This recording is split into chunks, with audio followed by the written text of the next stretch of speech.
Hi, everyone. Welcome to the podcast. I'm your host, Dr. Maria Sampoulos. Today's guest is Dr. Rizwanda, a global optometrist, advocate, and leader in our industry, passionate about breaking borders and shaping the future of eye care.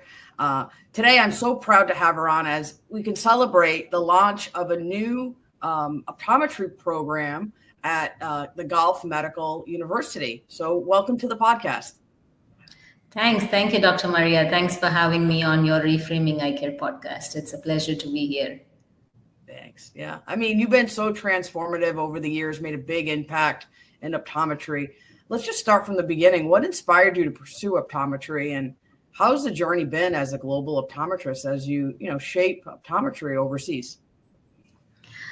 I think every optometrist gets to answer this question at least once, I think, in their lifetime. Why did you choose optometry? So to me, it's the commonest answer that you would hear. I was very, very passionate about choosing medicine or anything in healthcare and medical education. And while opportunities in those areas were limited, thanks to my school teacher who said, oh, there is this thing called optometry, which is sort of really offering a lot of opportunities to expand in a very, very narrow specialized area, especially vision and eye care, is something that will remain the focus for most part of healthcare in the future. I don't know, she must be a visionary, and so she pushed me into optometry, and then there has been no looking back since then.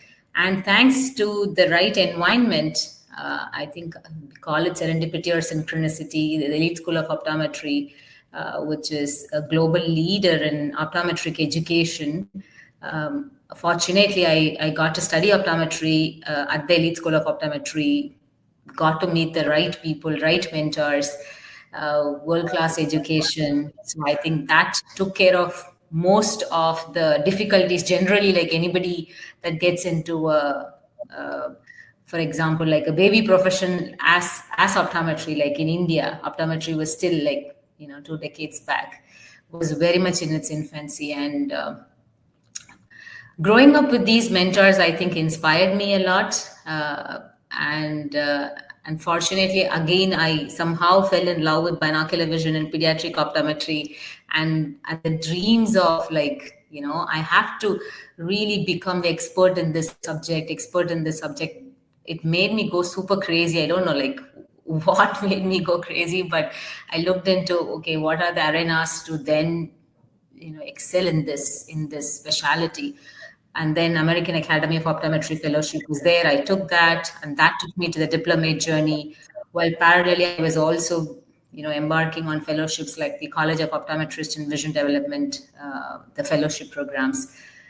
So I think all of these put together then made me travel from my base, which was in Chennai, India, to the United States, and also helped me network and meet a lot of experts in these areas, which then allowed me to collaborate, do a lot of research, as well as bring them on board as experts. And some of them also traveled to India to deliver guest lectures at the Elite School of Optometry. And it's never ended. And I think at some point I said, okay, now that it's been almost 15 to 17 years in India, what about the next phase of life? While I think I got this opportunity in the UAE while I was headhunted by a corporate to train optometrists in the UAE. So in 2021, I moved to the UAE, and now it's been a year since I moved to the Gulf Medical University to lead the development of the first ever optometry program in the region. Yeah. It's great. That's a big milestone, and you should be very proud of that, especially as a female in our industry. And we'll talk about you breaking, the glass ceiling and inspiring other females, worldwide as optometrists to kind of do these things that you've done, because you've done so much and, have kids. But you also have roles globally, like with the World Council of Optometry, the International Agency to Prevent Blindness. You're the president of the Academy. How do you do all these things, balance a family, and still not be burnt out? I think we all learn through all of those breakdowns, I guess. Uh, I think pretty much in your early phase of your career, it is all about establishing yourself. Like that the intensity of the passion I had at that point of time. I mean, again, thanks to the support system, the environment, the mentors, the opportunities, and most importantly, the variety of patients that we got to see in India. I mean, huge. That I think provided me the best platform that I got, both Elite School of Optometry and Shankar Netralaya, the platform that I had to excel. I think that set the stage for most part when it comes to the professional side of my life. So I didn't have to really struggle much, except for the fact that, yeah, I was just all in there. While I also had, my kids growing up, got married very early as I was also like growing professionally. Um, like I would always call them the first bot, my first one as the product of my master's, and the second one as the product of my PhD. So I was just pursuing all of these parallelly, like these kids, the kids also grew up. But in terms of the other collaborations, be it with the World Council, the International Agency for Prevention of Blindness, and the state associations in India, I think all of those came from, once again, the desire I had for advocating for optometry, not just within the country but also at a global level. And so any opportunities that would come my way, I'm always like the first person to jump onto it. So when the World Council of Optometry's optometry program in advocacy and leadership, or even before that, there were many other programs like that I was just doing, like small, like short-term programs. um, and then when the Opal was launched, and then I jumped into it as a candidate, and then later they asked for, okay, are you willing to volunteer as a mentor? And I said, I'm more than happy to support people.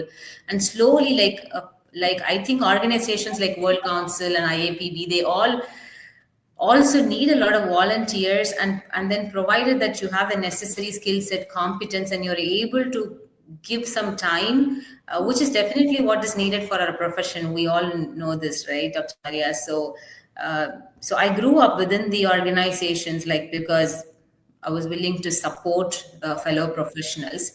And that then led me to the current position that I'm holding with the World Council, the co-chair for the OPAL program.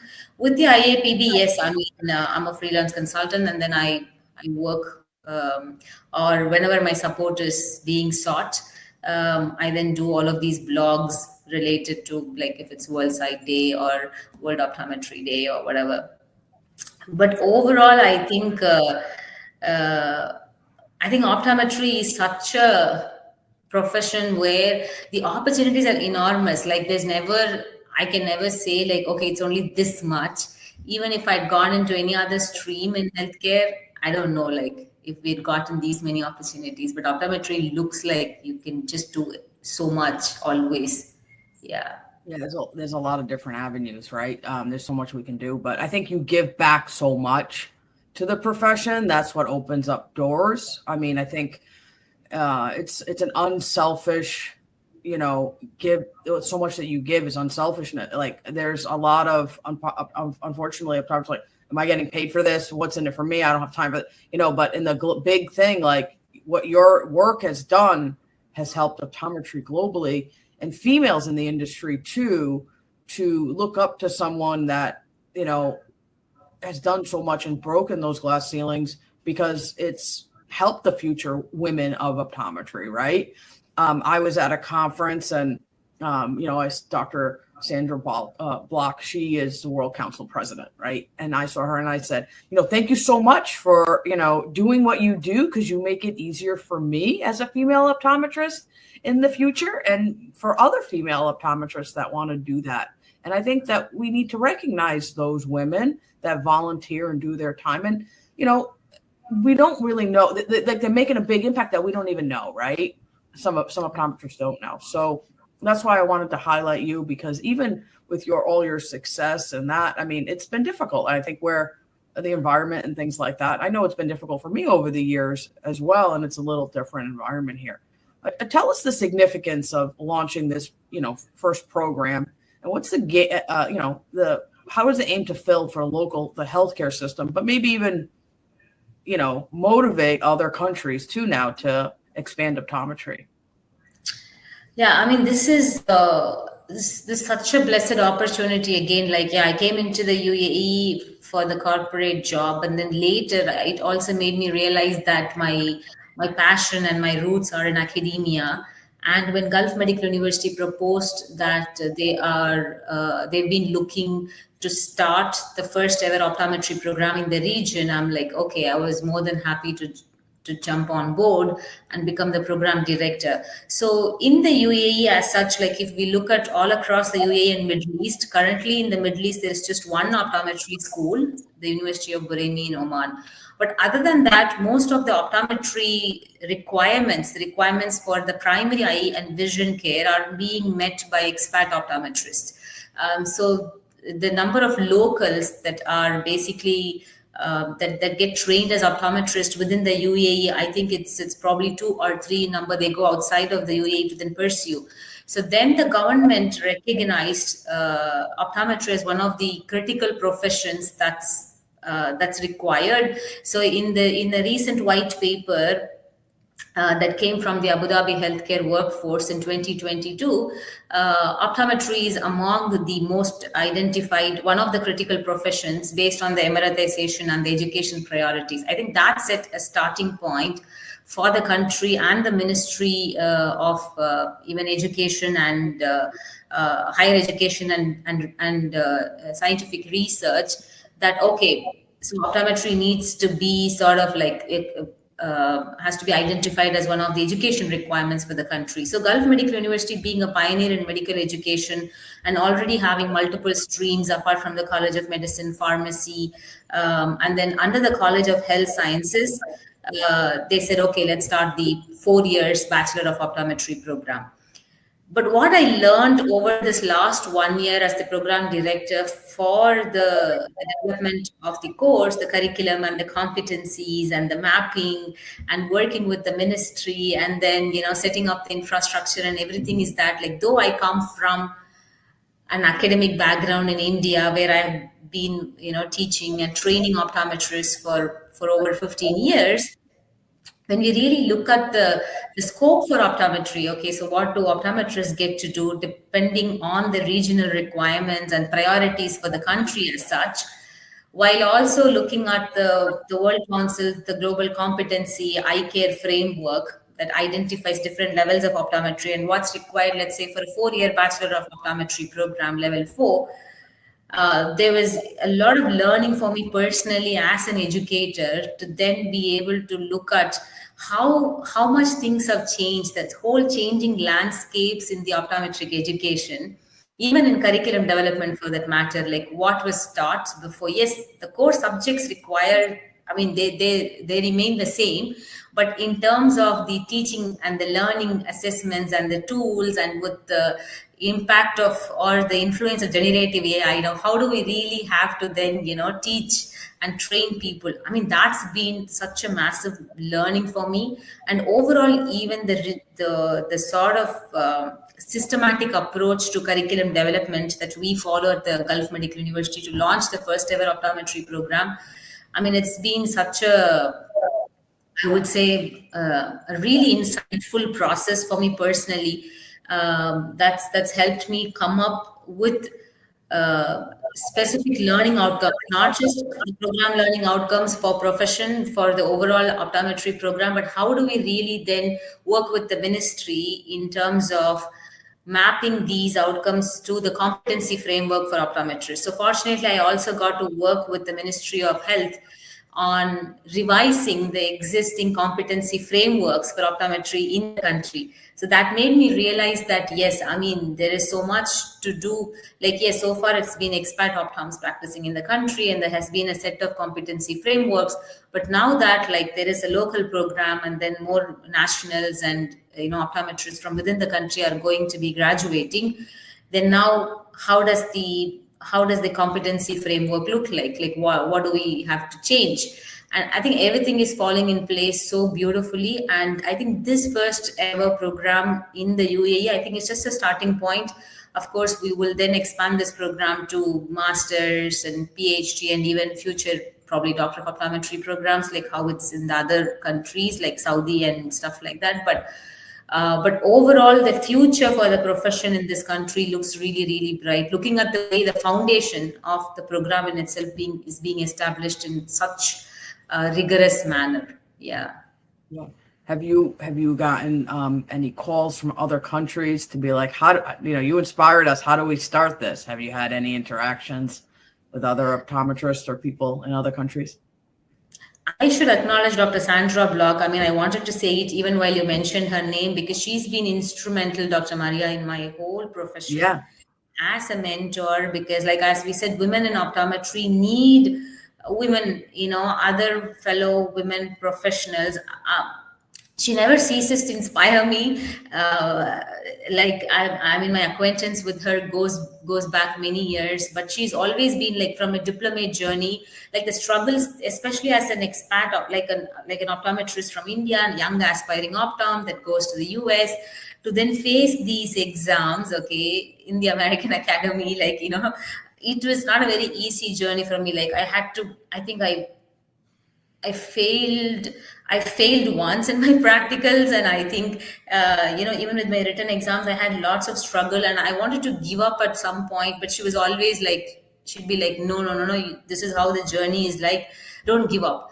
So failures are like stepping stones, but then if you stop at the level of failure, then you don't have a story to say. Only when the failures take you to success, then you have a story to say. So then I'm like, okay, I'm not going to stop here. I took a year break, I prepared, and the way she supported me throughout has been super amazing. And she stood with me even with this particular program development, for that matter. So we interacted with a lot of educators from all across the globe, because we had to understand the models of optometry in different countries. And thanks to my previous 2 years of experience in the corporate here in the UAE, where I was responsible for the recruitment and the induction, where I had to recruit like optoms from almost all across the globe, like looking at, the profile, the competencies, and of course, like, okay, what is missing, what is needed for this country. It gave me a really nice framework, as well as a lot of clarity about like what's required. And then when we brought in a lot of experts, there's an advisory committee for this program where we have about 10 to 12 experts, and all of these people are academicians and educators from all across the globe. And then they provide inputs and insights from their own learning mistakes to avoid, what needs to be in place when you start a program. And they've been super helpful, of course, along with Dr. Sandra Block. And World Council has also gave a letter of support for beginning this program, which was a key document that we then submitted to the ministry, saying yes, it's really required, apart from the white paper that the ministry itself has anyways identified. So I think all of these things beautifully sort of came together to then the work is not over yet, because we have not started recruiting students. The program is approved, a lot of revisions. I'm working on revisions on the curriculum and stuff like that, which is, I think, is an ongoing process. So we are expecting student recruitment anytime beginning 2025.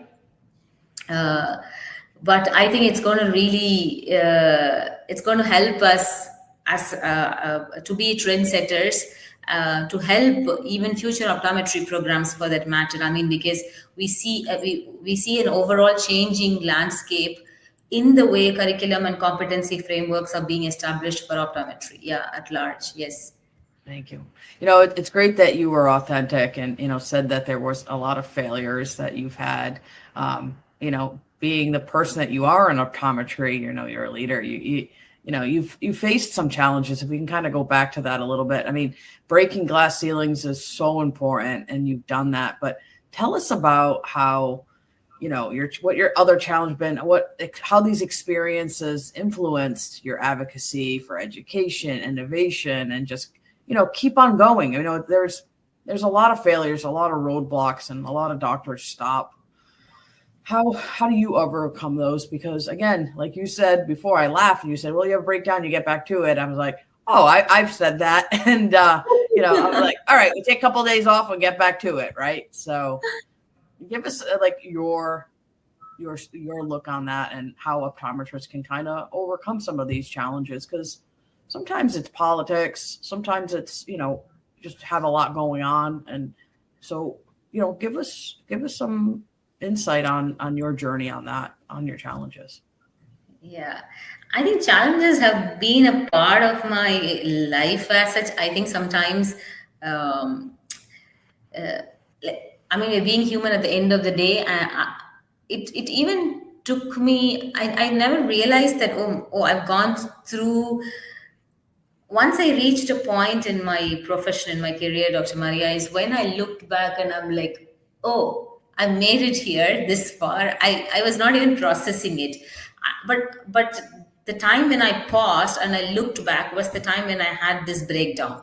When I'd really like gone too far, too much in, like spread. I don't know, like I was really all over the place because I was this aspirational women in optometry that just wanted to find a place. And then that struggle, that seeking for identity, apparently came from my own sort of overall seeking an identity for me as a woman. It's not even as an optometrist. It's I think finding a place for my own self in this world, in this society, in this community, because I grew up uh, in a community as well as in a societal structure where there were lots of restrictions, like literally lots of restrictions. So the only light that I saw, which according to me was like, this is the only thing that's going to save me, was education. And education and growing, as a successful professional, and then becoming financially independent. These were the major things on my mind. So I said, okay, so probably like, oh, optometry is there's a lot of opportunities to explore. Let me just keep going, keep going. And by the time I'd like gone really too much into optometry, where I was pretty much like, yeah, I've done quite a bit, is when I hit the rock bottom on, I think, my mental health and my other general health issues. And then I realized, oh, there's always a balance. And so where am I headed? So I took a sort of like, I think I paused at that moment, and this was in 2015-16. And then I looked at, okay, where am I actually headed out? What is this whole thing that I'm doing? And I realized that my passion for optometry is like, yes, this is something I really, I would want to do. And if I don't do, I'll be unhappy. But then exactly what is my focus? Then that's when I realized, which is something that you mentioned a while ago, is like, okay, you've become an expert, you've learned certain skill set, you've really worked hard in building up your competence. I think it's time to give back. And then now look at like how you can become a mentor, how you can help other people, how you can be of service, how you can be of support. And now that you've done so much, you should also start talking about avoiding certain pitfalls and mistakes and stuff like that. Not necessarily like gross life threatening mistakes, but how can you actually be more happier and more efficient and more productive while also enjoying this journey. Not literally, you just don't have to like fight it out like this way. And that's when I said, okay, maybe look at this whole thing from a holistic perspective. And then I started my life on another parallel track where I did my life coaching, neuro linguistic programming certification, and stuff like that. And a lot of my spiritual journey also sort of like, I think, evolved from that stage onwards. Like when I went through this really rock bottom where I thought, okay, I'm done with everything in life sorts. So from there on, I think I picked myself up literally from scratch, and thanks to again the support system I had, there were a few mentors that I'm eternally grateful, ever indebted. I mean, they remained as counselors and coaches and my therapist and everything in my life. And then they helped me like, you can do it, just keep going, keep going. And then I started slowing down, but this time I had literally like, I set my focus on just a couple of things, like what exactly I want to do. Is BV and PEDS is one of my key focus with respect to my clinical expertise and my research and community eye health and stuff like that.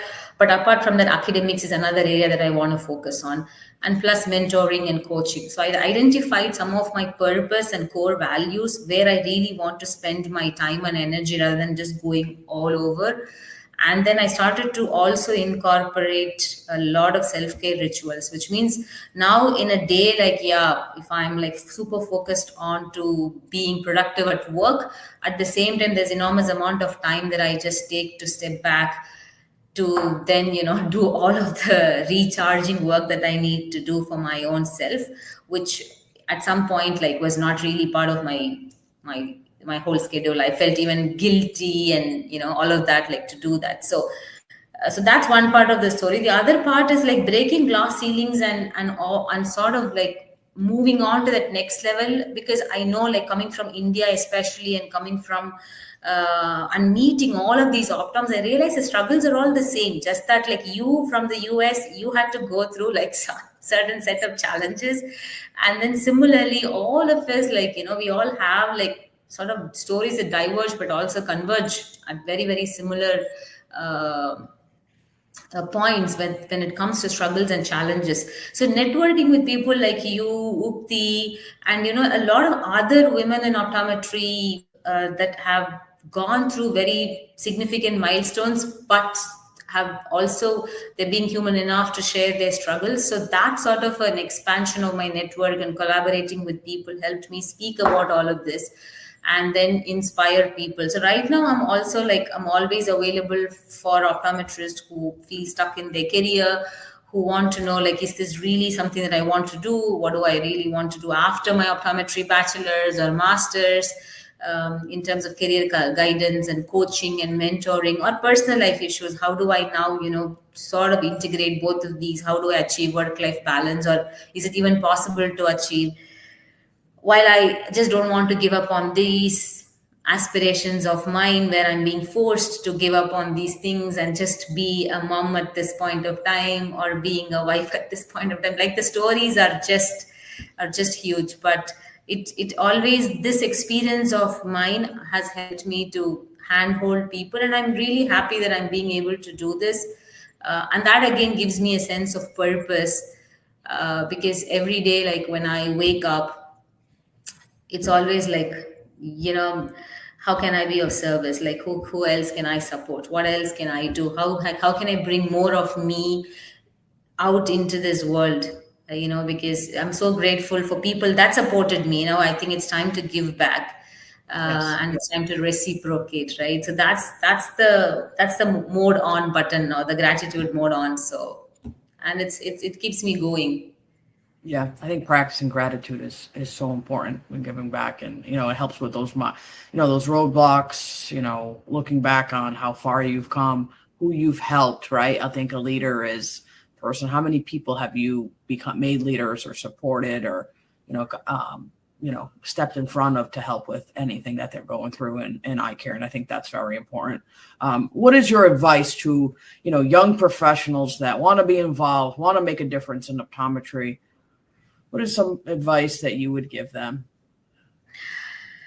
I think each one of them, like, uh, it's what is important to us is what's the vision that we have for our own life. Like, don't try to be like any other. Like, get inspiration from people, but Mm, then write your own story. And you can write right. any story that you want to write, but write your own story, because sometimes we get lost so much in the journey of others. But then have a clear focus on where you want to go.